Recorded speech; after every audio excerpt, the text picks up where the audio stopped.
Assalamualaikum warahmatullahi wabarakatuh. Teman-teman, pernah nggak sih kita berhenti sejenak dan nanya ke diri sendiri, di antara miliaran manusia di muka bumi ini, orang yang kayak gimana ya yang paling dicintai sama Allah? Bukan yang paling kaya, bukan juga yang paling berkuasa, tapi yang benar-benar istimewa di matanya. Nah, dalam kesempatan kali ini, yuk kita coba bedah jawabannya bareng-bareng. Ini tuh, kalau dipikir-pikir, bukan pertanyaan main-main loh. Soalnya kan setiap hari kita sibuk banget ya, ngejar karir, ngejar target, status sosial, dan macam-macam lagi. Tapi jangan-jangan pertanyaan yang paling penting, yang paling fundamental, malah kita lupain.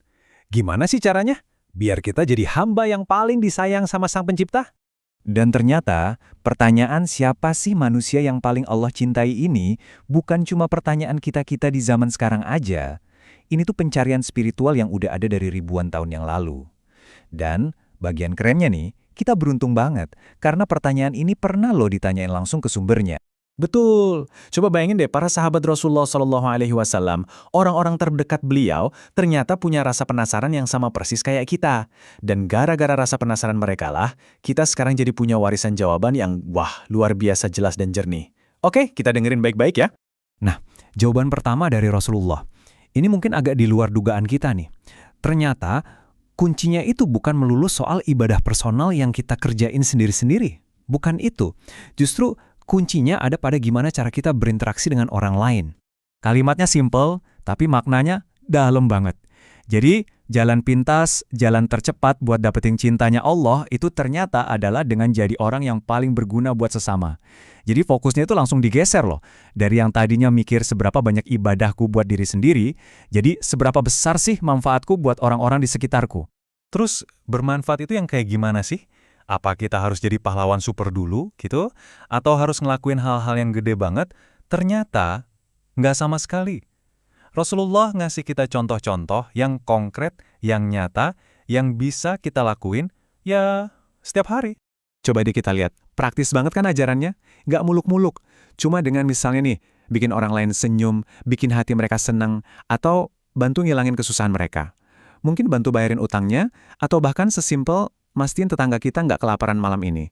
Ini semua adalah bentuk kepedulian sosial yang bisa kita mulai, ya dari sekarang juga. Oke, sekarang kalau mungkin ada di antara kita yang masih mikir, bantu orang kan cuma amalan sosial biasa. Tunggu dulu, jangan kemana-mana. Karena setelah ini, Rasulullah ngasih sebuah perbandingan yang bakal benar-benar mengubah cara kita ngelihat prioritas dalam ibadah. Siap-siap kaget. Perbandingan ini sengaja dibuat supaya kita benar-benar ngeh, benar-benar paham sedahsyat apa sih nilai nolongin orang di mata Allah. Siap ya? Dan ini dia puncaknya. Coba kita bayangin ya iktikaf, diam di Masjid Nabawi selama sebulan penuh. Itu kan ibadah yang luar biasa banget ya kan? Tapi, kata Rasulullah, aku berjalan untuk memenuhi satu kebutuhan saudaraku itu lebih aku cintai daripada iktikaf di masjidku ini selama sebulan penuh. Wow, ini benar-benar ngeset ibadah sosial di level yang, ya ampun, tinggi banget. Tapi ceritanya belum selesai. Kalau tadi jawaban pertama itu fokusnya ke apa yang kita lakukan buat orang lain, nah ada jawaban kedua yang gak kalah pentingnya. Jawaban ini fokusnya ke siapa diri kita dari dalam. Jadi ceritanya, di lain waktu, pertanyaan yang sama persis ditanyain lagi. Ini nunjukin banget ya gimana para sahabat itu haus banget sama ilmu. Dan jawaban kedua inilah yang kayak melengkapi kepingan puzzle-nya jadi utuh dan sempurna. Jawabannya singkat, padat, tapi ngena banget. Siapa manusia yang paling dicintai Allah? Yaitu yang paling baik akhlaknya. Titik. Karakter. Ini pondasinya. Logis banget kan? Karena ya dari karakter yang baik inilah, jujur, sabar, rendah hati, penuh kasih, nanti bakal otomatis lahir perbuatan-perbuatan baik yang bermanfaat tadi. Oke, jadi gimana cara kita ngegabungin dua jawaban ini? Gampangnya gini, anggap aja kayak dua sayap burung. Kalau mau terbang tinggi menuju cintanya Allah, ya butuh dua-duanya, nggak bisa cuma satu. Yuk kita lihat gambaran lengkapnya.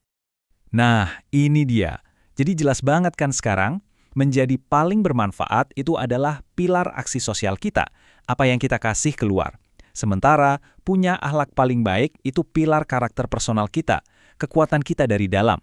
Keduanya ini satu paket, nggak bisa dipisah-pisahin. Jadi kesimpulannya, inilah resep lengkapnya. Kemuliaan sejati di mata Allah itu ternyata bukan cuma soal ibadah ritual sendirian aja, tapi sebuah gabungan yang harmonis antara karakter diri yang bagus di dalam dan aksi nyata yang bermanfaat buat orang lain di luar. Inilah inti dari menjadi hamba yang dicintainya. Sebagai penutup, yuk kita bawa pulang satu pertanyaan simpel ini buat direnungin. Hari ini, manfaat kecil apa ya yang bisa aku kasih buat orang-orang di sekitarku? Siapa tahu, kita bisa jadi jawaban atas doa seseorang hari ini. Terima kasih banyak udah menyimak. Wassalamualaikum warahmatullahi wabarakatuh.